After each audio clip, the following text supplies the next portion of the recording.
ঐতিহ্যবাহী মজুমদার পাড়ার ঐতিহ্যবাহী হিলফুল ফুজুল ইসলামী সমাজ কল্যাণ পরিষদের উদ্যোগে আয়োজিত 2025-এর 12তম বাৎসরিক তাফসীরুল কোরআন মাহফিলের সম্মানিত মুহতারাম সভাপতি হযরত মাওলানা মাহমুদুল হাসান সাহেব, ইমাম খতিব মজুমদার পাড়া জামে মসজিদ।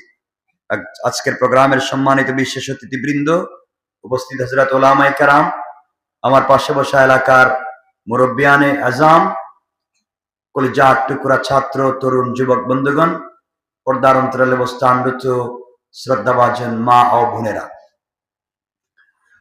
আলোচনার শুরুতে আল্লাহ পাকের দরবারে শুকরগুজার হচ্ছি যে আল্লাহ রাত পর্যন্ত আমাদেরকে এই মজলিসে বসবার সমূহ সুযোগ দিয়েছেন, তৌফিক দিয়েছেন। এজন্য সকলে পড়ছি অন্তরে সবটুকুন ভালোবাসা দিয়ে আলহামদুলিল্লাহ। আরেকটু জোরে পড়েন আলহামদুলিল্লাহ। বেশি কথা নয়, কিন্তু যতক্ষণ কথা বলবো বসবেন তো। এই জন্য গুণ লাগবে কয়টা? আল্লাহ রসুল হাদিসে বলছেন 4, আল্লাহ কোরআনে বলছেন 4। এই 4 4 8 গুণ যে অর্জন করবে, রসুল হাদিসে বলেছেন ফাদাখালাল জান্নাত বিসালাম, এই গোলাম মরলেই আল্লাহর তৈরি দারুস সালাম নামক জান্নাতে পৌঁছে যাবে। আর জোরে পড়েন। এখন আল্লাহ দারুস সালামের কথা কেন বললেন? দারুস সালাম ওই জান্নাতের নাম যেখানে জান্নাতীরা থাকবে চেয়ারে বসা, এক একটা চেয়ার হীরা জবরজত ইয়াকুত মনি মুক্তা পাথর দিয়ে তৈরি করা, এক একটা চেয়ার জমিন থেকে আসমান পর্যন্ত উঁচা। এই চেয়ারে বসে থাকবে জান্নাতি গোলাম, আর আল্লাহ দাঁড়াইয়া দাঁড়াইয়া তার গোলামদেরকে নিজে সালাম দিবেন। সালাম, সুবহানাল্লাহ বলেন না? সালাম দিবেন কে? আবার বলেন, বসে না দাঁড়াইয়া। রব কোরআনে বলছেন তাহিয়াতুহুম ইয়াওমা ইয়ালকাউনাহু সালাম, গোলাম জান্নাতে যখন তোমাদের সঙ্গে আমার প্রথম মুলাকাত হবে, আমি আল্লাহ তোমাদেরকে সালাম জানাবো। সালাম আসতে করছে, মনে হইতেছে অসুবিধা হইতেছে, আসতে কইবেন। তুমি শুধু একাই, মনে হইতেছে হে শুধু বিয়া করে নাই, আর সবাই বিয়ে করে বিপদে পড়ে গেছে, 2-4টা করছে তো ঝামেলা আছে। ঠিক নেই? এটা কই ঠিক? কি দেরে এটা ঠিক কইলো কেটারি? তাহলে কে কারবার করছে? একটু হাত উঠাও তো দেখি। সব কই ঠিক, মানে কিছু কইলেই কই ঠিক। এটা বুঝলে না বুঝলে ঠিক। গুণ লাগবে কয়টা? আমরা কোরআনের 4টা আরম্ভ করলাম, হাদিসের 4টা বলবো। আল্লাহ যদি সুযোগ দিয়ে আমরা 8টা আলোচনা করব, নচেত এক জায়গায় রেখে দিব। কথাগুলো সংক্ষেপ করে শুনবেন। আমার মুসলমান বন্ধুগণ, গভীর মনোযোগ। আল্লাহ রাব্বুল ইজ্জত ওয়াল জালাল কোরআনে কারীমের 19 নম্বর পারা 25 নম্বর সূরা সূরাল ফুরকানের 63 নম্বর আয়াত থেকে আমার আল্লাহ এক এক করে তার গোলামের, তার বান্দার গুণগুলো বর্ণনা করেছেন। আল্লাহ রাব্বুল ইজ্জত ওয়াল জালাল বলতে চাইলেন, দুনিয়ার জমিনে যারা আমি আল্লাহকে আল্লাহ বলে মেনে নেবে, এই দুনিয়ার জমিনে যারা নিজেকে আমার গোলাম হিসাবে মেনে নিবে, তাদের গুণ কি, তাদের কোয়ালিটি কি? আমার আল্লাহ ঘোষণা করে দিলেন। 1 নম্বরে আল্লাহ বললেন ওয়াইবাদুর রাহমানিল্লাযীনা ইয়ামশুনা আলাল আরদি হাওনা। আল্লাহ রাব্বুল ইজ্জত ওয়াল জালাল বলছেন, মুসলমানেরা, এই দুনিয়ার জমিনে যারা আমি আল্লাহর গোলাম দাবি করবে, আশিক রাসূল দাবি করবে, আমি আল্লাহর গোলাম নিজেকে মনে করবে, বান্দারে আল্লাহর গোলামের 1 নম্বর গুণ হলো আমার গোলাম দুনিয়ার জমিনে চলার পথে কোনোদিন অহংকার করতে পারে না। 1 নম্বর গুণ কি বলেন? অহংকার করা যাবে? এই দুনিয়ার জমিনে যারা অহংকার করে, সম্পদের কারণে, ক্ষমতার কারণে, গাড়ি বাড়ির কারণে, মিল ফ্যাক্টরির কারণে, কল কারখানার কারণে, শিল্পের কারণে দুনিয়ার জমিনে যদি আপনি অহংকার করে বসেন, আমার আল্লাহ চাইলে 10 তলা থেকে থাবড়াইয়া গাছতলায় নামাইয়া দিতে আমার আল্লাহর এক মিনিটও দেরি হবে না, কোন ঠিক কিনা? আপনি যদি ক্ষমতার কারণে অহংকার করেন, ক্ষমতার পাওয়ারের কারণে অহংকার করেন, আমার আল্লাহ চাইলে থাবড়াইয়া থাবড়াইয়া ক্ষমতার চেয়ার থেকে নামাইয়া বন জঙ্গলে তাড়াইয়া দিতে আমার আল্লাহ আর এক মিনিটও দেরি হবে না, কোন ঠিক কিনা?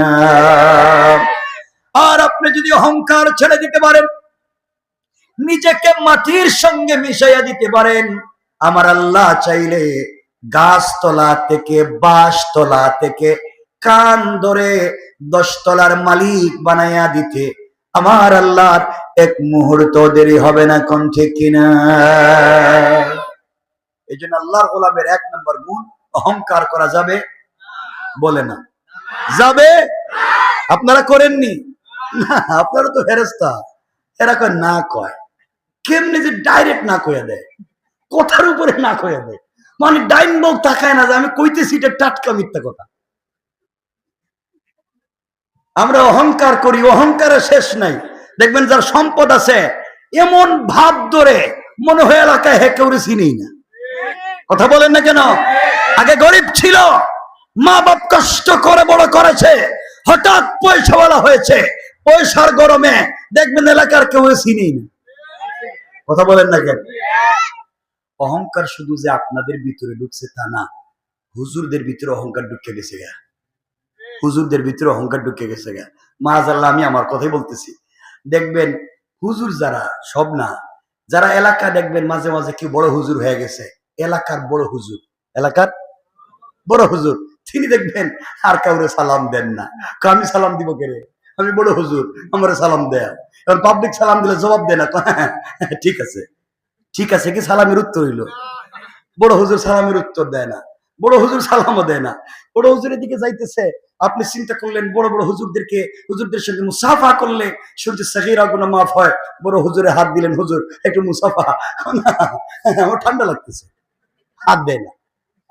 কিন্তু মুসাফার সময় যদি বড় হুজুরের হাতে একটু হাদিয়া ধরাইয়া দিতে পারেন, হাদিয়া কি কথা কয় না, হাদিয়া, আমার ছেলে একটু আমেরিকা থেকে একটু হাদিয়া দিছে, লন্ডন থেকে একটু হাদিয়া দিছে হুজুর আপনারা, থ্যাংক ইউ ভেরি গুড, আবার আইসো আরো দিও। কথা বলেন না কেন? অথচ আগে তার খবরই ছিল না, এখন দিকে হয় থ্যাংক ইউ। এই জন্য এগুলো করা যাবে? কথা কয় না, যাবে? এরপরে দেখবেন কিছু হুজুর আছেন শুধু পয়সাওয়ালা দিকে দিকে সালাম দেয়, আসসালামু আলাইকুম, আসসালামু আলাইকুম, সালাম আলাইকুম কি? বড় বড় পয়সাওয়ালাদেরকে সালাম দেয়, গরিবদেরকে কাছে বসায় না। মানে রাখবেন হারাম। আল্লাহ রাসূলের এক হাতে যদি উসমান ছিলেন, তার কলিজায় ছিলেন হযরতে বেলাল, ঠিক কিনা বলেন? সমাজের সকল মানুষকে এক চোখে দেখতে হবে, একভাবে দেখতে হবে। অহংকার করা যাবে? এখন যদি আমরা আলোচনা শুরু করি, অহংকার করলে ক্ষতি কি, অহংকার ছেড়ে দিলে লাভ কি, তাহলে বহুত লম্বা হয়ে যাব। আমরা বেশি লম্বা করতে চাই না, আমরা শুরু করতাম, বেশি লম্বা করব না। গুণ বলছি কয়টা? 1 নাম্বার, অহংকার করা যাবে। এখন আপনাদেরকে আমি বলতে চাই, অহংকার করলে ক্ষতি কি, অহংকার ছেড়ে দিলে লাভ কি, এটা আপনাদেরকে বোঝাতে চাই। এটা যদি শেষ করতে পারি তাহলে আমরা বাকি 7টা আলোচনা করব। তাহলে 1 নাম্বার, অহংকার করা যাবে না। আপনাদেরকে এখন বুঝাবো অহংকার করলে ক্ষতি কি। আমার মনে হয় আলোচনা যদি বসে শুনেন, আশা করা যায় আর কিছু হোক আর না হোক আপনার মধ্যে একটা তড়প তৈরি হবে, নিশ্চয় আমি কোনো জায়গায় ভুল করছি। দেখেন, কষ্ট হবে না তো ইনশাল্লাহ? আরে আমার দিকে তাকান, কেউ ওরে ডাকা লাগবে না, আমার দিকে শুধু তাকায় তাকান, দেখছেন কি হয়। আমার দিকে কোনো দিকে তাকানো যাবে না। 1 নাম্বার কি করা যাবে না? দেখেন অহংকার করলে কি হয়। আপনাদের কেমন একটা জায়গায় নিয়ে যেতে চাই। হানাফি মাযহাবের বড় ইমাম আল্লামা ইমাম আবু বকর জাসসাস রাহমাতুল্লাহি আলাইহি আহকামুল কোরআন লিল জাসসাসে চমৎকার একটা ঘটনা নিয়ে এসেছেন, অহংকার করলে কি হয়। পয়গম্বর দাউদ আলাইহিস সালাতু ওয়াস সালামের কলিজার টুকরা এক সন্তান ছিলেন, যার নাম ছিল হযরত সুলাইমান আলাইহিস সালাতু ওয়াস সালাম। সুলাইমান আলাইহিস সালাতু ওয়াস সালাম একদিকে যেমন পয়গম্বরের ঘরের পয়গম্বর, অপরদিকে গোটা দুনিয়ার বাদশা ছিলেন। আল্লাহ তাআলা এই পৃথিবীতে যেই চারজন মানুষকে গোটা দুনিয়ার ক্ষমতা দিয়েছেন, এর মধ্যে একজন হলেন পয়গম্বর সুলাইমান আলা নবিয়ুনা আলাইহিস সালাতু ওয়াস সালাম। সুলাইমান আলাইহিস সালাম ওই সময়কার সবথেকে বড় আমানতদার জওয়ান ছিলেন। সুলাইমান আলাইহিস সালাতু ওয়াস সালাম ওই সময়কার সবথেকে বড় সুন্দর যুবক ছিলেন। আমার বন্ধুগণ, এভাবেই চলতে লাগলো। কথাগুলো দিল দিয়ে শুনবেন, কি বলতে চাই। দাউদ আলাইহিস সালাম ইন্তেকাল করলেন, সুলাইমান আলাইহিস সালাতু ওয়াস সালাম ক্ষমতার মালিক হয়ে গেলেন। কিন্তু এত সুন্দর যুবক তখন পর্যন্ত পৃথিবীতে কোনো বিয়ে শাদী করেন নাই। যদিও আশরাফ আলী থানভী রহমাতুল্লাহ আলাইহি বয়ানুল কোরআন লিখেছেন সুলাইমান আলাইহিস সালাম বিয়ে করছেন কমপক্ষে 1000টা, কিন্তু আমি যেটা বলছি এটা হলো ফার্স্ট। আমার বন্ধুগণ, কথাগুলো দিল দিয়ে শুনেন, কি বোঝাতে চাই। একদিন সুলাইমান আলাইহিস সালাম রাজ সিংহাসনে বসলেন। কারণ সুলাইমান এমন বাদশা ছিলেন যার কথা জিন্নাত শুনতো, ইনসান শুনতো, ফেরেশতা শুনতো, যার কথা পুরা সৃষ্টি শুনতো, পশু পাখি শুনতো, বাতাস শুনতো। সুলাইমান আলাইহিস সালাম রাজ সিংহাসনে বসে ঘোষণা করলেন, শোনো, বয়স তো কম হয় নাই, বিয়ে করতে চাই, তোমরা আমার জন্য একটা পাত্রী খুঁজে বের করো। সবাই ডাক দিয়া বলছে, বাদশাহ জাহাপনা, আপনি বিয়ে করতে চান, কেমন মেয়ে আপনার পছন্দ জানতে চাই।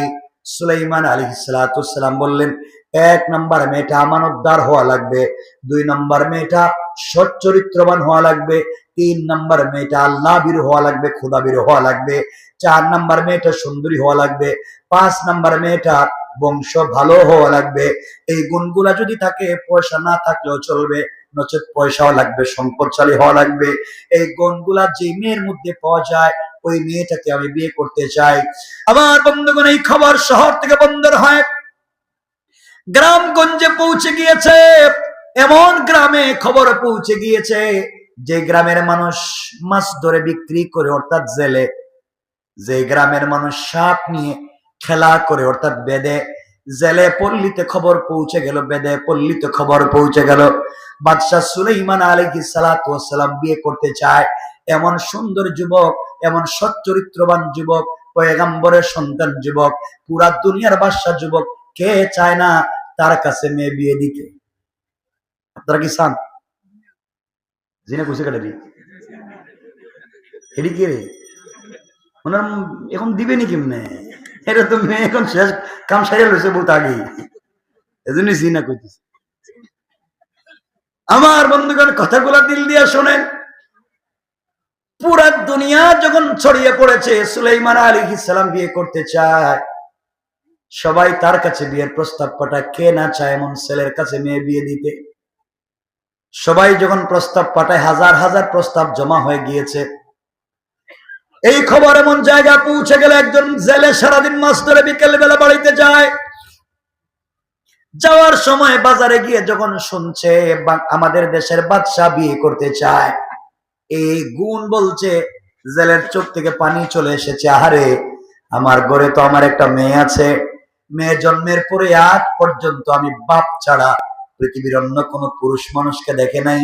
আমার মেয়ে আমানতদার, আমার মেয়ে সৎ চরিত্রবান, আমার মেয়ে ভদ্র আল্লাহওয়ালা, আমার মেয়ে তো সুন্দরী, কিন্তু আমি তো মাছ ধরে বিক্রি করি, আমি জেলে মানুষ, আমার ঘর নাই, বাড়ি নাই, 3 বেলার খাবার নাই, আমি গরিব মানুষ, আমার মেয়েকে বিয়ে দিতে পারলাম না। আফসোস থেকে গেল, নচেত আমি আমার মেয়ের বিয়ের প্রস্তাবটা পাঠিয়ে দিতে পারতাম। জেলে এই কথাগুলো চিন্তা করে বাড়িতে যাওয়ার পরে তার স্ত্রীকে ডাক দিয়ে বলছে, স্ত্রী শুনছো কোনো খবর? আমি শুনবো কেমনে, আপনি বলেন।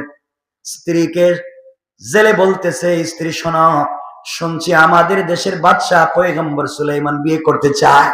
মেয়ে দেখতেছে, যতগুলা গুণ বলেছে সবগুলা গুণ আমাদের মেয়ের মধ্যে আছে, কিন্তু আমরা জেলে মানুষ, আমরা গরিব মানুষ, এই জন্য মেয়েকে বিয়ে দিতে পারলাম না। কিন্তু আমার মন বলছে, সুলাইমানের কাছে যদি মেয়ে বিয়ে দিতে পারতাম, তাইলে তো হাসতে হাসতে জান্নাতে যেতে পারতাম। স্ত্রী ডাক দিয়ে বলতে, স্বামীর খবরদার, এই কথা জমানে আনা যাবে না। আমরা হলাম প্রজা, তিনি হলেন রাজা, কেমনে তার কাছে আপনার মেয়ে বিয়ে দিবেন? তিনি শুনতে পারলে আস্ত রাখবেন না। জেলে চলে গিয়েছে। আশরাফ আলী থানভী রহমতুল্লাহ আলাইহি লিখেন, আসর আর মাগরিবের মধ্যখান সময়ে ওই জেলের স্ত্রী তার ওই বিশ্ব সুন্দরী মেয়েটার মাথায় তৈল দিয়া চিরুনি দিয়া চুলগুলাকে আছড়াইয়া দিচ্ছে, চুলগুলা বেনি করে দিচ্ছে। এমন সময় ডাক দিয়া বলছে, মেয়েরে তুমি কোনো শুনছো নাকি খবর? মেয়ে বলছে মা আমি তো জানি না। মেয়ে ডাক দিয়া বলছে শোনো, শুনেছি আমাদের দেশের বাদশা পয়গম্বর সুলাইমান বিয়ে করতে চায়। মেয়ে দেখতেছে যতগুলা গুণ বলছে সবগুলা গুণ তোমার মধ্যে আছে, তোমাকে বিয়ে দিতে চাই। কিন্তু মারে আমরা গরিব মানুষ, আমরা জেলে মানুষ, এই জন্য সুলাইমানের কাছে তোমাকে বিয়ে দিতে পারলাম না। মেয়ে বলতেছে আম্মা জান, যে আল্লাহ আমাকে জেলের ঘরে জন্ম দিয়েছে ওই আল্লাহ সুলাইমানকে পয়গম্বর দাউদের ঘরে জন্ম দিয়েছে। যে আল্লাহ আমাকে বাঙ্গা ঘরে জন্ম দিয়েছে ওই আল্লাহই তো সুলাইমানকে বাদশা বানিয়েছে। আমার আল্লাহ চাইলে 1 সেকেন্ডের ভিতরে সব পরিবর্তন করে দিতে পারে। মারে আমি তোমার কাছে বলতে চাই, আমিও সুলাইমানকে বিয়ে করতে চাই। তার সম্পত্তি দেখে নয়, তার সৌন্দর্য দেখে নয়, তিনি সমাজের সব থেকে বড় বাদশা এই জন্য নয়। আমি এমন একজন আমানতদার যুবককে বিয়ে করতে চাই, কারণ আল্লাহ যাকে এত বড় বাদশাহী দিয়েছেন নিশ্চয় সে ভদ্র আমানতদার সচ্চরিত্রবান যুবক। এই যুবকটাকে আমি এই জন্য বিয়ে করতে চাই, তার পা থেকে মাথা পর্যন্ত যদি পোকায় ধরে যায় আমি আমার জিহ্বা দিয়া চেটে চেটে পরিষ্কার করে স্বামীকে খুশি করে তার হাত ধরে আল্লাহর তুই জান্নাতে যেতে চাই। এই কথা শুনে মা মেয়ের গালে আচ্ছা মতো জুড়ে চড় মেরে দিয়েছে, থাপ্পড় মেরে দিয়েছে, আর ডাক দিয়া বলছে মেরে খবরদার যেই কথা বলছো জমানে এই কথা আর আনবা না। কেমনে তুমি চাও সুলাইমানের স্ত্রী হতে? মেয়েটা চোখের পানি ছেড়ে কাঁদতেছে, আল্লাহকে বলতেছে আল্লাহ তাআলা আজকের থেকে ওয়াদা দিলাম যতদিন বাঁচবো কোনোদিন তাহাজ্জুদের সালাত ছাড়বো না, দিনের বেলা রোজা ছাড়বো না। আমি রোজা রাখবো আর তাহাজ্জুদ পড়বো। তোমার কাছে শুধু জিন্দেগিতে সুলাইমানকে চাইবো, আর কিছুই চাই না। স্বামী হিসাবে সুলাইমানকে চাই। আমি তার প্রেমে পড়ে গেলাম। আল্লাহ তাআলা একদিনের জন্য হলে এই যুবকটাকে আমার স্বামী বানাইয়া দিও। আমার বন্ধুগণ এই কথা বলতে বলতে মেয়েটা বিয়ের প্রস্তাব লিখে একটা কাগজে বিয়ের প্রস্তাব লিখেছে। সুলাইমান আমি তোমাকে বিয়ে করতে চাই, আমি জেলের মেয়ে, গরিবের মেয়ে, ঘর নাই বাড়ি নাই, কিন্তু তুমি যতগুলা গুণ বলছো আমি বলতে পারি সবগুলা আমার মধ্যে আছে। কিন্তু শোনো সুলাইমান, তোমার সম্পত্তি দেখে আর বাদশাহী দেখে তোমাকে বিয়ে করতে চাই না, বরং আমি একজন আমানতদার ভদ্র সচ্চরিত্রবান যুবককে বিয়ে করতে চাই, যার হাত ধরে আল্লাহর তৈরি জান্নাতে যেতে পারবো। এই জন্য তোমাকে সুচ করলাম। আমার বন্ধুগণ এই খবর সুলাইমানের দরবার পর্যন্ত চলে আসলো। কিছুদিন পরে আবার সংসদ অধিবেশন বসেছে। সুলাইমান আলাইহিস সালামের আশেপাশে এমপি মন্ত্রী সবাই বসা। হঠাৎ তাকাইয়া দেখেন কে কথা বলে না, সবার মন খারাপ। পয়গম্বর সুলাইমান ডাক দিয়ে বললেন মন খারাপ কেন জানতে চাই? সবাই বলতেছে বাদশাহ আপনি একটা বিয়ে করলেই তো সব সমস্যার সমাধান। সুলাইমান বলছেন সংসদে বসে আমার বিয়ে কি অসুবিধা করছে তোমাদের? সবাই বলছে বাদশাহ আপনি বিয়ে করলে তো কেউ বিয়ের প্রস্তাব দিত না, প্রতিদিন হাজারে হাজারে বিয়ের প্রস্তাব আসে, এমনকি জেলের মেয়ে, বেদের মেয়ে, রিক্সাওয়ালার মেয়ে যে সুযোগ পায় বিয়ের প্রস্তাব দেয়। আপনি বিয়ে করলেই তো কেউ বিয়ের প্রস্তাব দিত না। একজন দাঁড়াইয়া বলছে বাদশাহ আজকে একটা বিয়ের প্রস্তাব আছে, এক জেলের মেয়ে বিয়ের প্রস্তাব দিছে, দিলেই তো ঠিক ছিল, কিন্তু লাস্টে সে আপনার থ্রেড মারছে, বলছে আপনার পয়সা দেখে সম্পত্তি দেখে আপনাকে বিয়ে করতে চায় না, আপনি ভদ্র আমানতদার এই জন্য আপনাকে বিয়ে করতে চায়। সুলাইমান বললেন আমি প্রস্তাবটা একটু দেখি তো।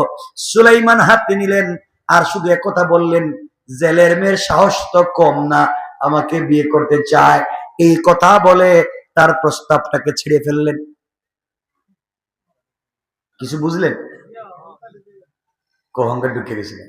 আমি ওয়াজের আগে দিকে হেরা বুঝে, আমি তো এটা কই নেই, এখন কথা শুনেন না আমার বন্ধুগণ। সুলাইমান আলাইহিস সালাতু ওয়াস সালামের কাছে মেয়ে বিয়ের প্রস্তাব দিল। সুলাইমান আলাইহিস সালাতু ওয়াস সালাম যেটা করলেন সেটা কি তিনি করতে পারেন? কেন? সুলাইমান যেটা করছেন সেটা তিনি 100 বার করতে পারেন। 100 বার। কারণ ইসলাম বলেছে বিয়ে করবেন কুফু।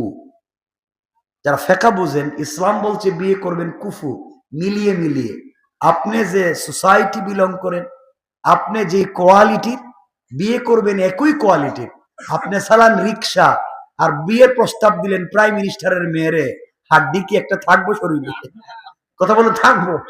তাইলে তো সোসাইটি মিলল না। আপনি যেমন বিয়ে করবেন তেমন, আপনি লম্বা দাড়ি রাখছেন, পকেটে মেসওয়াক রাখছেন, হাতে তসবি রাখছেন, আপনি মসজিদ তাহাজ্জুদ পড়েন, কোন মেয়ে ছেলের দিকে তাকান না, শুধু তসবি পড়েন। এমন একটা মেয়েরে বিয়ে করছেন, এই মেয়েটা স্যান্ডো গেঞ্জি পরে, 3/4 প্যান্ট পরে। চিন্তা করেন তো, আপনার অবস্থা তো ডাইরেক্ট প্লাস্টিক বানাই দিবে। ঠিক কিনা বলেন? তাহলে কি চলবে নাকি? তাহলে সমাজ ইসলাম বলেছে বিয়ে করবেন মিলিয়ে মিলিয়ে। আপনি যে তরিকার বিয়ে করবেন এই তরিকার, মানে আপনি যে ক্লাসের বিয়ে করবেন এই ক্লাসের, তাহলে শান্তি পাইবেন। কথা বলেন না কেন? শান্তি পাইবেন না। বিয়ে করবেন আপনি, আর বউ ফিডাইব রাত্রে আপনার। এই জন্য আজকাল কিন্তু বহুত পুরুষ আছে রাত্রে মাইর খায়। ঠিক কিনা? এটাও ঠিক করতেছে আল্লাহ জানে, এলাকার কোন পুরুষ যে মাইর খাইতেছে আমি তো কিছুই বুঝতেছি না। কিছু কইলে কই ঠিক, কোন বউ যে ফিডাইতেছে আল্লাহ জানে। কষ্ট হইতেছে আপনাদের? রাত্র তো 12টা হয়ে যেতেছে, আপনারা আইলেন কেন আবার? আমি তো চাইছিলাম রাখিয়ে দিতাম। অসুবিধা হয়? কষ্ট হচ্ছে? একটু হাত উঠে দেখান কার কার কষ্ট হচ্ছে না। হচ্ছে না কইছি তো, হাত উঠাও না কেন? আল্লাহ আমাদের সবাইকে কবুল করো, জোরে বলেন আমিন। হাত উঠাই, আমার সাথে থাইকো আমার বন্ধুগান। এই জন্য সুলাইমান এটা বলতে পারেন, কারণ সুলাইমান বাদশাহ, সুলাইমান পয়গম্বর, তিনি তার ক্যাটাগরিতে একটা মেয়েকে বিয়ে করতে পারেন। এটা স্বাভাবিক নিয়ম, এটা স্বাভাবিক। কিন্তু সুলাইমান যে কথা বলছেন সেটা আল্লাহর পছন্দ হয় নাই। সুলাইমান বলতে পারতেন, বোন I am sorry, don't disturb, আমাকে ডিস্টার্ব করো না, আমি তোমাকে বিয়ে করতে পারবো না, এটা বললেই তো হয়ে যেত। তুমি তাকে হেই সেই এগুলো বলার দরকার ছিল না। এই কথাটা আল্লাহর পছন্দ হয় নাই। আল্লাহ বললেন, সুলাইমান বাদশা তো আমি তোমারে বানাইছি, পয়গম্বর আমি বানাইছি, সুন্দর আমি বানাইছি, সব তো আমি করছিলাম, তাহলে এই কথা বলতে গেলা কেন? ওয়ামতাহানাল্লাহু কুলুবাহুম লিত্তাকওয়া, আমি তোমার দিলের তাকওয়ার পরীক্ষা করতে চাই, এই কথা তুমি কেন বললা? একজন পয়গম্বর এই কথা বলার কারণেই আল্লাহ তাআলা রাগ করছেন। আর আপনারা যে ভাব ধরেন, আপনারা কেমনে চিন্তা করেন, কিছু কইলে আপনি না থাকলে কি বো, আল্লাহ আমার সাথে আছে, আল্লাহ আমি আশেপাশেই নাই। তুমি যে কাম করো আল্লাহ কেমনে থাকবো তোমার আশেপাশে? আমার বন্ধুগণ, কথাগুলা দিল দিয়ে শুনেন, আল্লাহর পরীক্ষা মুত্তাসিল হয়ে গেল। আমার বন্ধুগণ, এই দুনিয়ার জমিনে আল্লাহ যত পয়গম্বর দিয়েছেন সকলকে এক একটা মুআজিজা দিয়েছেন। পয়গম্বর দাউদ আলাইহিস সালামকে আল্লাহ মুআজিজা দিলেন, হাতের মধ্যে লোহা নিয়ে লোহা মুষ্টিবদ্ধ করলে লোহা গলে মোমের মতো পড়ে যায়। মূসা আলাইহিস সালামকে তিনি মুআজিজা দিলেন হাতের লাঠি, হাতে নিলে লাঠি হয়ে যায়, মাটিতে ফেলে দিলে সাপ হয়ে যায়, ডান হাত বগলের ভিতরে ঢুকাইয়া বের করে ফেললে 100 ব্যাটারি লাইটের মতো আলোকিত হয়ে যায়। ইসলামকে মুআজিজা দিলেন, মরা মানুষকে জিন্দা করতে পারেন। আমার আপনার নবী, আমার আপনার আকাকে 1-2টা মুআজিজা দেন নাই, আমার আপনার নবীকে আমার আল্লাহ মুআজিজা দিয়েছেন 24,000। আল্লাহু আকবার। আমার নবী আঙ্গুল দিয়ে ইশারা করলে চন্দ্র 2 টুকরা হয়ে যায়। খাবারের মধ্যে লালা লাগিয়ে দিলে একজনের খাবার 1000 জনের হয়ে যায়। আমার নবী রাস্তা দিয়ে হাঁটলে মেঘমালা তাকে ছায়া দিতে শুরু করে। আমার নবীকে রাস্তার সাপ বিচ্ছু সালাম দিতে শুরু করে। আমার বন্ধুগণ, এভাবে আমার আল্লাহ সুলাইমান আলাইহিস সালামকে মুআজিজা দিলেন। সুলাইমানের মুআজিজা, সুলাইমানের হাতের আংটি। আল্লাহ বললেন, সুলাইমান, আংটি যতক্ষণ পর্যন্ত তোমার হাতে গোটা দুনিয়া তোমার পাগল থাকবে। এই আংটি মুআজিজা, পুরা দুনিয়া সৃষ্টি তোমার কথা শুনবে। খবরদার, এই মুআজিজা পূর্ণ বরকতওয়ালা আংটি নিয়ে ওয়াশরুমে ওযু ইস্তেঞ্জার জন্য বাথরুমে টয়লেটে যাওয়া যাবে না। তোমার যখন টয়লেটে যাওয়ার প্রয়োজন হবে, বিশ্বস্ত কর্মচারীর কাছে আংটিটা রেখে যাইবা। আমার বন্ধুগণ, আল্লাহর পরীক্ষা শুরু হলো। সুলাইমান আলাইহিস সালাম একদিন বাথরুমে যাবেন। ওনার একজন বিশ্বস্ত দেহরক্ষী ছিল, মানুষের মধ্য থেকে না, জিন্নাতের মধ্য থেকে। আল্লামা জারুল্লাহ জামাখশরী তাফসীরে কাশাফে এই তার দেহরক্ষীর নাম দিয়েছেন আসিফ বিন বারখিয়া। কেউ বলছেন আসফ, কেউ বলছেন আসিফ বিন বারখিয়া। সুলাইমান আলাইহিস সালাম আসিফ বিন বারখিয়াকে বলছেন, শোন, বাথরুমে যাইতেছি, রাজ সিংহাসনের ডাইন পার্শ্বে দাঁড়ায়া সামনের দিকে তাকাইয়া থাকবা, ডাইন বামে তাকাবা না, দেখবা সামনে কি হয়। এই বলে দাঁড় করাইয়া দিলেন। আর বললেন, দ্বিতীয়বার আমি তোমাকে কিছু না বলা পর্যন্ত এদিক সেদিক তাকাবা না। আমার বন্ধুগণ, সুলাইমান বাথরুমে যাওয়ার সময় আংটি খুলে নির্ধারিত কর্মচারীর কাছে দিয়ে চলে গেলেন। এদিকে আল্লাহর পরীক্ষা শুরু হয়ে গেল। জিন্নাতের মধ্য থেকে একটা খারাপ জিন্নাত ছিল, যার নাম ছিল সখরা। যার নাম কি? সখরা জিন্নাত ছিল। সে মানুষের সুরত ধরতে পারতো। আল্লাহ পরীক্ষা শুরু হলো।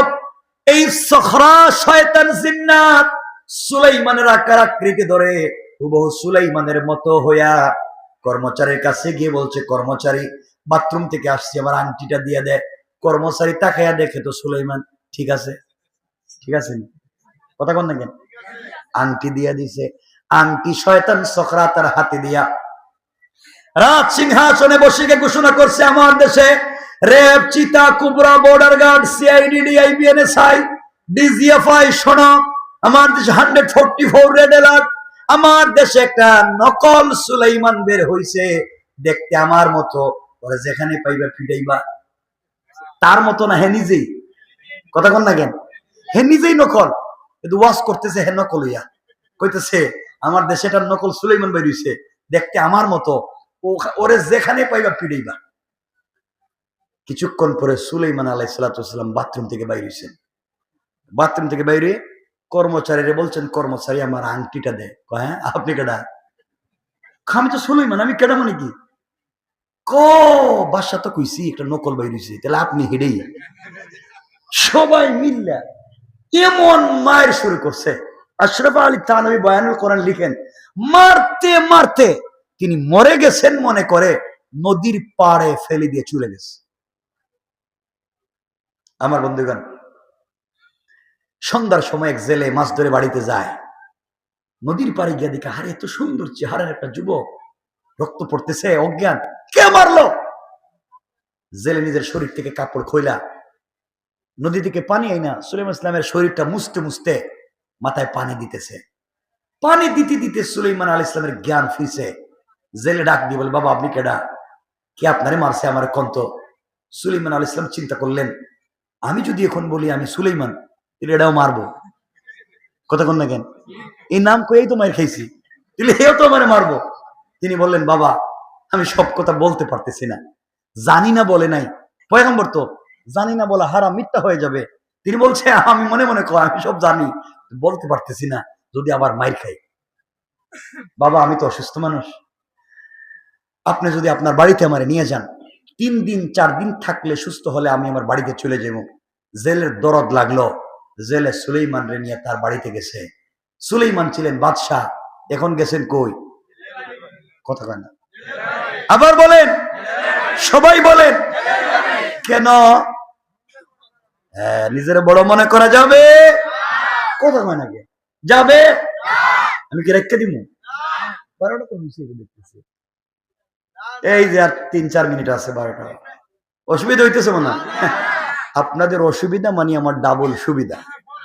তাড়াতাড়ি যাবো, কারণ ঢাকায় যাওয়া লাগবে, কালকে সুমা পড়াতে হবে। এই প্রোগ্রামটা দিয়েছিলাম 1 তারিখে দিয়েছিলাম, কিন্তু দুর্ভাগ্য আমি দিয়েছিলাম পরে আমি 11 তারিখ আনছি।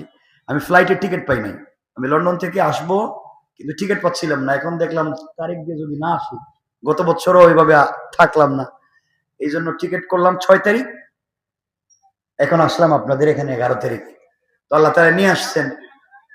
এখন কি কতক্ষণ তো কয়া ফেলাইছে, আর কমও কিছু অসুবিধা হইতেছে? আপনাদের অসুবিধা হয় না? ডায়াবেটিস নাই, প্রস্রাবেও ধরে না, কি ধরে হেঁটে দিয়ে ভালো আছে? সমস্যা তো দেখতেছি, কথাগুলো শোনেন। তাই আমার বন্ধুগান, খুব দরকারি কথা বলতেছি। সুলাইমান যেদিন জেলের বাড়িতে গেলেন, ওই দিন থেকে জেলে যখন নদীতে মাছ ধরতে যায়, তার জালে ডাবল ডাবল মাছ ধরা পড়ে যায়। কারণ তার বাড়িতে তো আল্লাহর পয়গম্বর, বরকত হয়ে গিয়েছে। 3 দিন পরে সুলাইমান সুস্থ হলেন, নিজের বাড়িতে চলে যাবেন। জেলে ডাক দিয়ে বলছে, বাবা তুমি তো চলে যাইবা, কয়েকদিন থেকে আমার জালে এত বেশি মাছ ধরা পড়তেছে, আমি একা কুলাইতে পারতেছি না, আমার একজন কর্মচারীর দরকার। তুমি যদি আমার বাড়িতে কর্মচারী হও, আমি তো ঠিক মতো বেতন দিব। তুমি কি কর্মচারী হইতে চাও?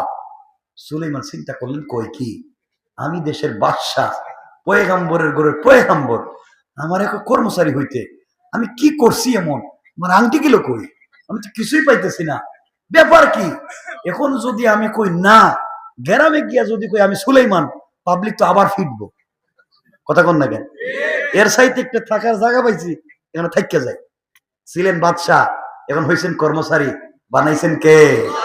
আপনি যারা ছোট মনে করবেন, আল্লাহ কয়েকদিন পরে চাইলে আপনারা ছোট কইরা এই গাঁটে নিয়ে পানি অহংকার করা যাবে না। প্লিজ, অহংকার করা যাবে না। খুব মনোযোগ দিয়ে শোনেন আমার বন্ধুগণ। চলতেছে ভাবে দিন চলতেছে, সুলাইমান বাড়িতে কর্মচারী হইলেন। 3টা বর্ণনা, কেউ বলছেন 40 দিন, কেউ বলছেন 6 মাস, কেউ বলছেন 1 বছর সুলাইমান এই বাড়িতে কর্মচারী ছিলেন। আমরা তো 3 বর্ণনায় আলোচনা করলে 3 ঘন্টা লাগবে, আমরা 1 বর্ণনা নিলাম। ধরেন সুলাইমান এই বাড়িতে কর্মচারী ছিলেন 1 বছর। 1 বছর আজকে শেষ। 1 বছর মানে 1 বছর ওয়াজ রাখা দিলাম, 12টা হয়ে গেছে গা। এজন্য আমি আর লম্বা করতে চাইতেছি না। 1 বছর শেষ, 1 বছরের ওয়াজ বাতিল। 1 বছরে কমপক্ষে 21টা ঘটনা ঘটছে। এগুলো কইলে তো রাত থাকতো না। আমার বন্ধুগণ, সুলাইমান ইসলাম যখন চলে যাবেন, জেলে চিন্তা করলো, 1টা বছর একটা ছেলে আমার বাড়িতে থাকলো, এত ভদ্র, এত আমানতদার, এত মার্জিত তার ব্যবহার, তার সঙ্গে আজকে কিছু কথা বলতে চাই। জেলে জিজ্ঞেস করে, বাবা তুমি তো চলে যাইবা, তোমাকে একটা কথা জিজ্ঞেস করতে চাই। 1 বছর তো আমার বাড়িতে থাকলা, বলো তো আমার বাড়িতে, আমার ঘরে সদস্য সংখ্যা কয়জন পরিবারে? সুলাইমান আলাইহিস সালাম বলছেন, আঙ্কেল আপনি, আপনার স্ত্রী, আমি ছাড়া আমার মনে হয় চতুর্থ কোনো মানুষ নাই, অন্য কোনো মানুষ তো 1 বছর দেখলাম না। জেলে বলতেছে, বাপ আমার বাড়িতে আমার যুবতী মেয়ে আছে, আমার মেয়েরে কোনোদিন দেখো নাই? জেলে সুলাইমান ইসলাম বলতেছেন, বাবা আপনার মেয়েরে দেখবো দূরের কথা, আপনার মেয়ের কাপড়ও তো একটা দেখি নেই। সুবহানাল্লাহ কইবেন না? আর আমরা হইলে সকাল বিকাল আসসালামু আলাইকুম হুজুর ভালো আছেন নি, কথা কয় না কেন? আপনি আমরা এখন নতুন হুজুর আইছেন নি, আসসালামু আলাইকুম, আবার বিকালে আবার স্কুলে যাইতে, আবার এরপরে কেউ আপনার টেলিফোন নম্বর আছে নি, থাকলে দিয়েন। এই তো আরম্ভ হয়ে গেল কারবার, কথা বলেন না কেন? এগুলি নোংরামি।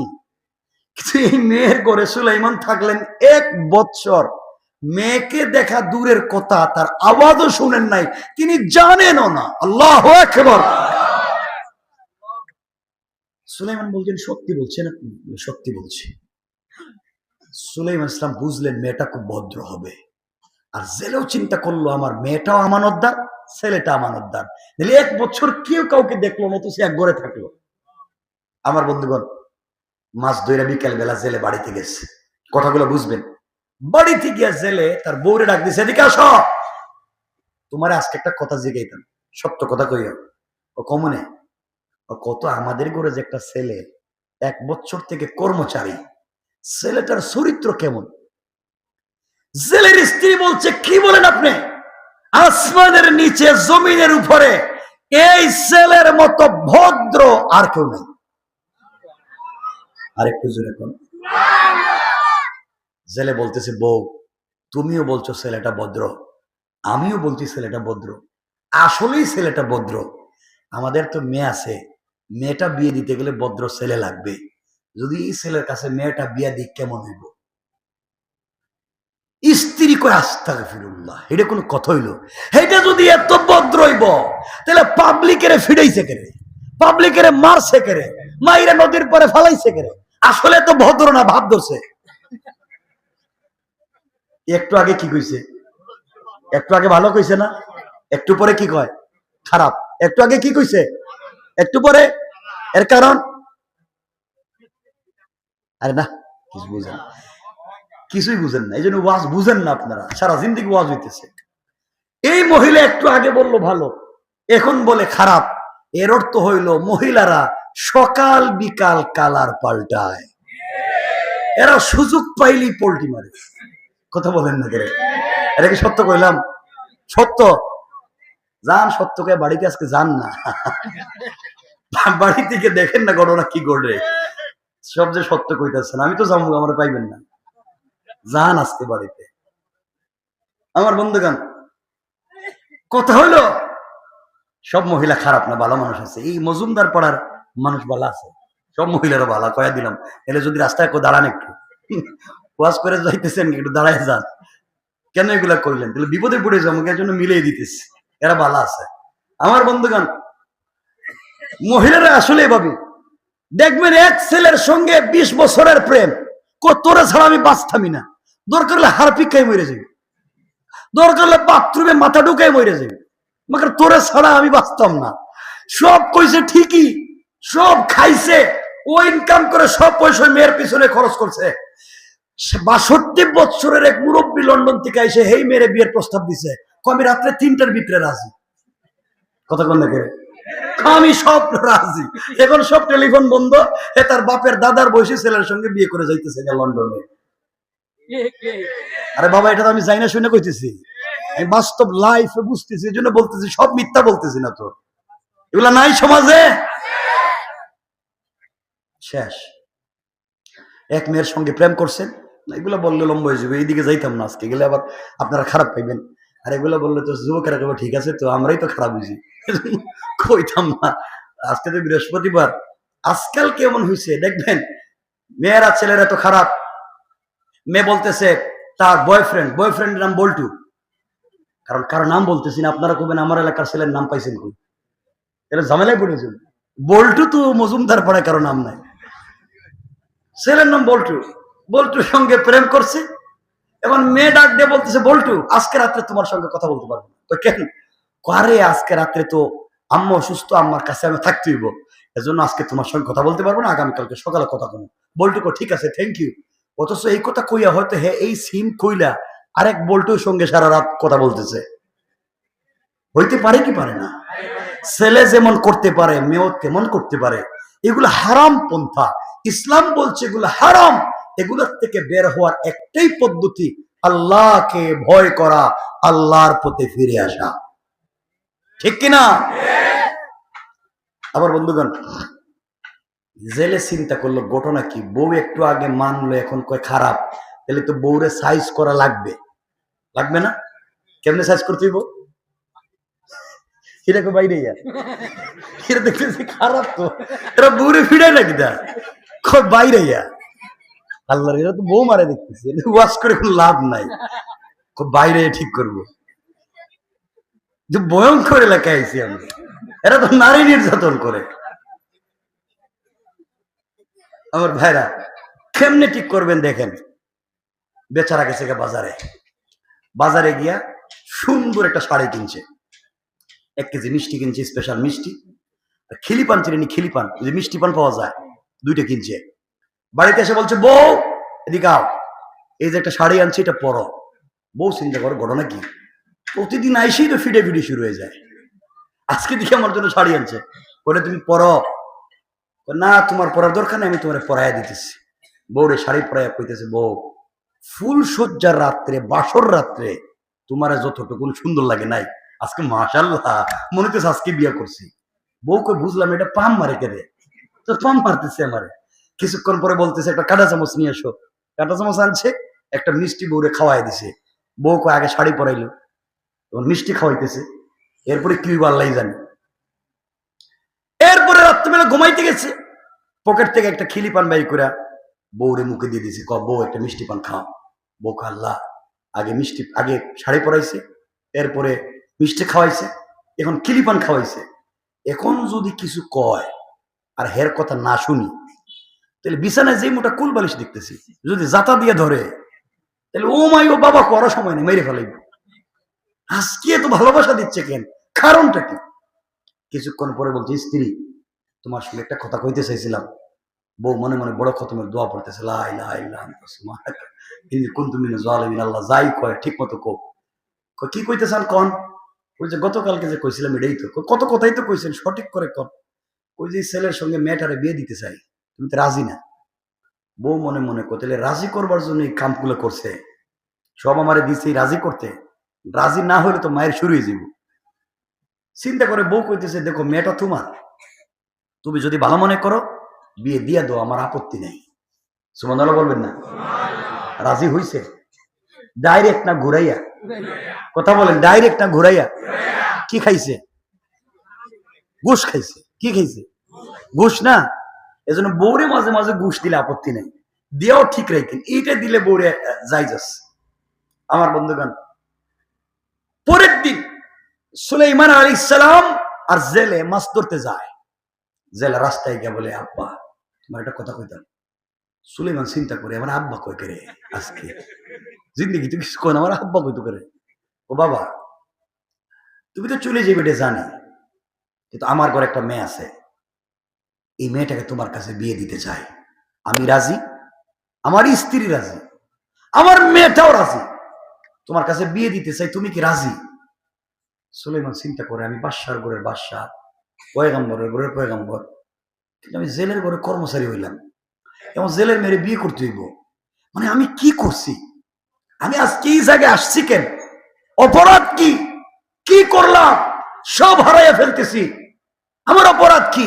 অপরাধ কথা বলেন। এই জন্য আমার আল্লাহ বলছেন ওয়াইবাদুর রাহমানিল্লাযীনা ইয়ামশুনা আলাল আরদি হাওনা। আল্লাহ বলছেন গোলাম রে, দুনিয়ার জমিনে চলার পথে যা করো বান্দা অহংকার করবা না। তুমি যদি কাউকে ছোট মনে করো, নিজেকে বড় মনে করো, আমি আল্লাহ চাইলে তোমাকে ছোট করে তাকে বড় বানায়া তার গাটে তোমাকে পানি খাওয়াইতে আমি আল্লাহ 1 মিনিটও দেরি হবে না। কোন ঠিক কিনা? সুলাইমান চিন্তা করলেন মেয়েটা তো ভদ্র ভালো আছে, আমি যদি বিয়ে না করি আর চলে যাই গ্রামে, যদি গিয়া বলি আমি সুলাইমান বিয়া করতে চাই, তাহলে পাবলিক তো বিয়ার 14 গোষ্ঠী উদ্ধার করে ফিরাইব। কথা কন না কেন? তুমি সুলাইমান কেমনি হইলা? মাইর তো আবার খাইতেইব। এত ভদ্র একটা মেয়েরে পাইছে, বিয়া কইরে লই। তিনি বিয়াতে রাজি হয়ে গেলেন। সংক্ষেপ, বিয়াতে জীবনে চাইছিলেন নি জেলের মেয়েরে বিয়ে করবেন? করা লাগছে নি? কথা বলেন না, কে করাইছে? কথা কয় না কে? অহংকার করা যাবে? গুণ বলছি কয়টা? কথা বলেন। চলতেছে কয়টা? রাত হয়েছে 12:15। আমার বন্ধুগণ, যেদিন বিয়ে করলেন ওই দিন তাদের ফুল সজ্জার রাত্র ছিল না, বাসর রাত্র ছিল না, এর পরের রাত্র ফুল সজ্জার রাত্র। আমার বন্ধুগণ, আজকে সকালবেলা সুলাইমান আলাইহিস সালাম আর জেলে নদীতে মাছ ধরতে যায়। আজকে তাদের পরিচয় জেলে আর কর্মচারী না, আজকে তাদের পরিচয় হলো শ্বশুর আর জামাই। এই জন্যে কেউ কারো চোখের সামনে পড়ে না লজ্জায়। সুলাইমান চিন্তা করেন 1 বছর বেচারার সঙ্গে কত কথা কইছি, আজ আমার শ্বশুর। বেচারা চিন্তা করে সুলাইমানের সঙ্গে কত কথা বলছি, আজ আমার মেয়ের জামাই। লজ্জায় কেউ কারো চোখের সামনে পড়ে না, একজন সামনে একজন পিছনে হাঁটে। আর বাংলাদেশের শ্বশুর আর জামাই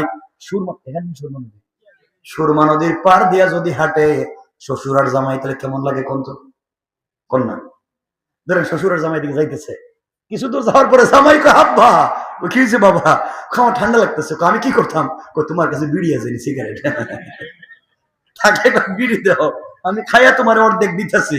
দুজন সিগারেট ধরাইয়া লঙ্গি উল্টাইয়া আর গান ধরিয়া দুজন হাঁটতেছে, মনে 2 দুলাভাই যাইতেছে। দুলাভাই কথা বলেন না কেন? এই যে আমাদের কন্ডিশন আছে। আমার ভাইরা দুজন হাঁটতেছে, দুজন গিয়া নদীতে জাল ধরছে মাছ ধরার জন্য। এতক্ষণ যা আমরা শুনলাম এটা তো সুলাইমান আর শ্বশুরের খবর। দেশের খবর নিছেন? দেশের খবর রাখছেন? দেশের ক্ষমতা কে? কিছু কয়না দিকে ভুলে গেছে। যে দেশের ক্ষমতা কে? শয়তান। কে? জোরে কোন, আবার কোন, সবাই বলেন শয়তান। দেশের ক্ষমতায় যখন শয়তান বসছে, মাথা গরম না নরম? সবকিছুর দাম দিছে বাড়াইয়া। 3 টাকার পেঁয়াজ দিছে 300 টাকা, রাস্তাঘাট দিছে ভাঙ্গিয়া। কেউ কিছু বললেই কয় জেলে ঢুকাইয়া দে, কিছু কইলেই তো গরম হয়ে যায়। পাবলিক কই কি তারে? সুলাইমান তো গরম ছিল না, সুলাইমান তো ভদ্র নরম ছিল, এত গরম হইল কেন? আসলে সুলাইমান না শয়তান? এদিকে সুলাইমানের বিশ্বস্ত দেহরক্ষী আসিফ বিন বারখিয়া এখানে দাঁড়াই আছে। হে চিন্তা করে, 1 বছর আগে সুলাইমান বাথরুমে গেল, বাথরুম থেকে রাষ্ট্র চালাইতেছে। আমারা যে এখানে দাঁড় করাইছিল, ডাইনে বামে কিছুই দিয়ে কয় না, 1 বছর যাইতেছে। এভাবে তো দেশ চলতে পারে না। আমার কিছু কয় না, সবকিছুর দাম বাড়াই দিছে। আমার দায়িত্ব কি? দেখি তো আজকে চাকরি থাক আর যাক, সুলাইমানকে কিছু কই। এই বইলা সুলাইমানের দিকে তাকাইছে, তাকাইয়া দেখে এটা তো সুলাইমান, এটা তো শয়তান। কারণ শয়তানে শয়তান চিনে, জিন্নাতে জিন্নাত চিনে, এক সূরায় আর এক সূরারে চিনে। কথা বলেন না কেন? এটা কয়টা তো শয়তান রে, শয়তানের ধরো, হ্যাঁ কয় হেরে ধরো। আপনি কোন কাজের বন্দর বাজার গেছেন, বন্দর না, বন্দর বাজার পয়েন্টে গেছেন, হাঁটতেছেন, শেষরা সুর চিনেননি, সিসকে সুর চিনেননি, পকেট মার চিনেননি, আপনারা কি তা কন? পকেট মার। আপনি হাঁটতেছেন, হঠাৎ পকেট মার, পকেট মার পকেটে হাত দিয়ে দিছে, আপনি বলেন ধরছি, হ্যাঁ কয় আমিও ধরছি। কে কারে ধরছেন? পাবলিক কয় দুটোই সুর, দুটোরে ফিডাও। কথা বলেন না কেন? এটাই তো চলতেছে। এবং এ কয় হেরে ধরো, হে কয় হেরে ধরো, কে কারা ধরবেন? দুটোই দিছে দৌড়। শয়তান জিন্নাত মানুষের সুরত যেভাবে ধরতে পারে, বাতাসের সঙ্গে মিশতে পারে। পারে কি পারে না? পারে কি পারে না? বাতাসের সঙ্গে সখরা মিশে গেছে গা। কিন্তু হাতে আংটি আসেনি, কথা কয় না? আংটি তো বাতাসে মিশবে না, এটা তো মজেজা। যাওয়ার সময় আংটিটা নদীতে ফালায় দিছে, শুকনে ফালায় নাই, যদি কেউ পায়া যায় নদীতে ফালায় দিছে। নদীতে যখন পড়ছে, নদীর একটা মাছ এটা খাবার মনে করে খায় ফেলেছে। আমার বন্ধুগণ, এই আংটি ছিল সুলাইমানের হাতে। গোটা দুনিয়া ছিল সুলাইমানের পাগল। এই আংটি যখন গেল জিন্নাতের হাতে, 1 বছর গোটা দুনিয়া জিন্নাতের পাগল। এই আংটি যখন গেছে নদীতে মাছের পেটে, গোটা নদীর মাছ এই মাছের পিছনে দৌড়ায়। মাছ চিন্তা করে আমি করলাম কি? পুরা নদীর মাছ যেমন তার পিছনে দৌড়ায়, সামনের দিকে দৌড়ায়, মাছগুলা পিছনে দৌড়ায়, সে সামনে জান মাছ তো দৌড়াইতেছে। খাইলাম কে? দৌড়া কেড়ে। পুরা নদীর মাছ যখন দৌড়ায়, সামনে সুলাইমান আর তার শ্বশুর আসেনি। জোরে কোন আসেনি? মাছ দৌড়াইয়া দৌড়াইয়া জালের ভিতরে ঢুকে পড়েছে। পুরা নদীর মাছ জালে ঢুকে গেছে। সুলাইমান আর শ্বশুর জাল টান দিছে। কেউ বলছেন 30 নৌকা মাছ হইছে, আর কেউ বললেন এক টানে 70 নৌকা মাছ হয়েছে। জেলে চিন্তা করে মেয়ের জামাইরে নিয়া, জামাই পরিচয় দিয়া, প্রথম দিন মাছ ধরতে আইসা যদি এত বরকত জানতাম আগে, তাহলে 2-4 মাস আগে জুড়েই বিয়া দিতাম। মানে এত বরকতের হাতছাড়া করা যায়? যাক, সবগুলা মাছ বিক্রি করে দিয়া চিন্তা করলে একটা মাছ রাখতে দিই, আজকে আমার মেয়ের বাসর রাত্র, ফুলসজ্জা রাত্র। আর ফুলসজ্জা রাত্রে মেয়েরা স্বামীদেরকে নিজের হাতে কিছু রান্না বান্না করে খাওয়ায়। জানি না এটা আপনাদের এলাকায় খাওয়ায়নি নাকি? তা খাওয়ায়নি? কিছু এরা দিয়ে বিয়া করছে না মনে হচ্ছে, নাকি খাওয়ায়নি? এই জন্য একটা বড় মাছ রেখে দিছে, যে এই মাছটা আজকে আমার মেয়ে নিজের হাতে কেটে ফ্রাই করে তার স্বামীকে খাইতে দিবে। মাছ নিয়ে জেলে যখন বাড়িতে গেছে, স্ত্রীর কাছে বলছে, স্ত্রী তোমার মেয়ের জামাইরে নিয়া, জামাই পরিচয় দিয়া আজ প্রথমেই যখন নদীতে মাছ ধরতে গেলাম 70 নৌকা মাছ পাইছি। বউ কইছিলামই তো এই ছেলেটা ভালো, আরো আগে বিয়ে দেওয়া দরকার আছে। এ কইছিল, এ ভালো কইছিল, এ কইছে খারাপ, এখন কয় ভালো। মানে এরা সুযোগ পাইলেই পোল্টি মারে, যেদিকে লাভ দেখে এদিকেই পোল্টি দেয়, ঠিক কিনা? এখন কইতেছে আগে নাকি কইছিল বিয়ে দিতে। আমার বন্ধুরা, ভাইয়েরা কেউ আসেনি রে এখানে? গেল কই? আমি ওয়াজ আর রাখতেছে, ভালো লাগতেছে। কতক্ষণ ওয়াজ করবো? এই কতক্ষণ ওয়াজ করবো? আর দরকার নেই, আর পারতেছি না। কত ওয়াজ করবা? কষ্ট হইতেছে? আর আমি ঢাকা যাবো তো।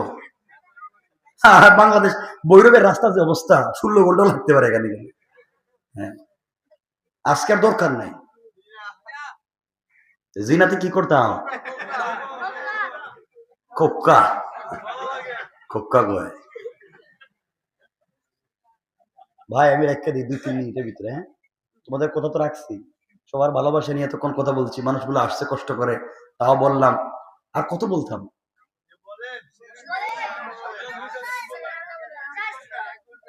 আর 1 ঘন্টা কইতাম।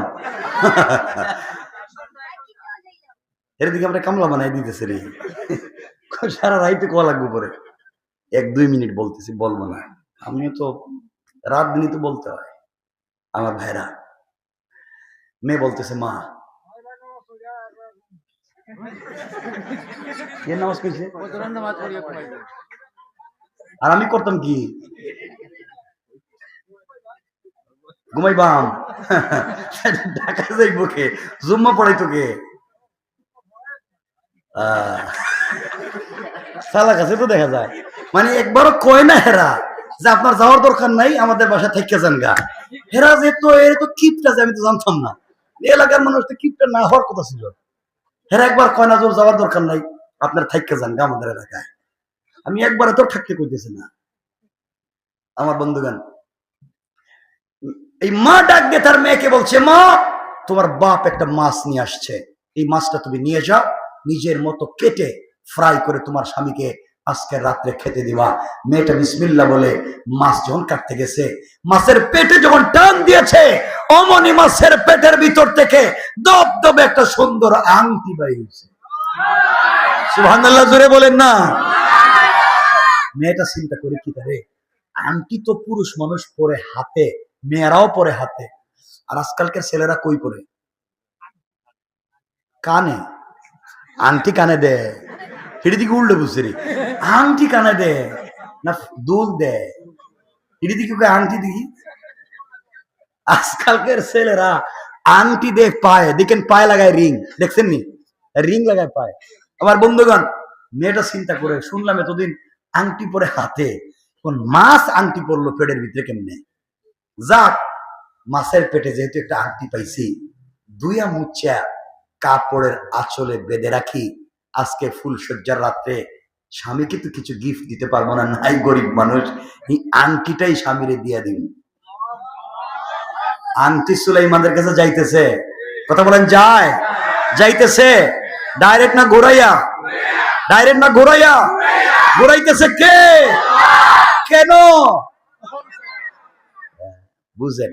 সুলাইমান বলছিল কি, বলছিল জেলের মেরে বিয়ে করবা না, এখন আংটি জেলের মেয়ের হাতে দিয়ে রাখছি, এখন যাও এখানে। আল্লাহ, ছোট বড় করা যাবে না কাউকে। আমার বন্ধুগণ, এভাবে চলতেছে। আমার মুসলমান ভাইয়েরা, কথাগুলো সংক্ষেপ। গভীর রজনীতি দুজন যখন একত্রিত হয়েছে, সুলাইমান মেয়ের দিকে তাকান না, মেয়েটাও সুলাইমানের দিকে তাকায় না। লজ্জায় কেউ কারোর সঙ্গে কথা বলেন না। সুলাইমান বলছেন, স্ত্রী, আজকে আমাদের পরিচয়ের রাত্রে, চিনা জানার রাত্র, তুমি আমাকে চিনবে, আমি তোমাকে চিনবো, জানবো। বলো না, তোমার জিন্দেগির কোন গল্প থাকলে আমাকে বলতে পারো। মেয়ে ডাক দিয়ে বলছে, স্বামী, আপনি কথা শুরু করেন, আমি কথা বলতে লজ্জা পাই, কারণ এই জন্মে কোনোদিন কোন ছেলের সঙ্গে কথা বলি না। আমার বন্ধুগণ, সুলাইমান বলছেন, স্ত্রী, তুমি বলো না, এই জীবনে তুমি কি করেছো আমাকে বলো। মেয়ে ডাক দিয়ে বলতে, স্বামী, পুরুষ মানুষের সঙ্গে কথা বলতে লজ্জা লাগে, আমি বলতে পারবো না, আজই প্রথম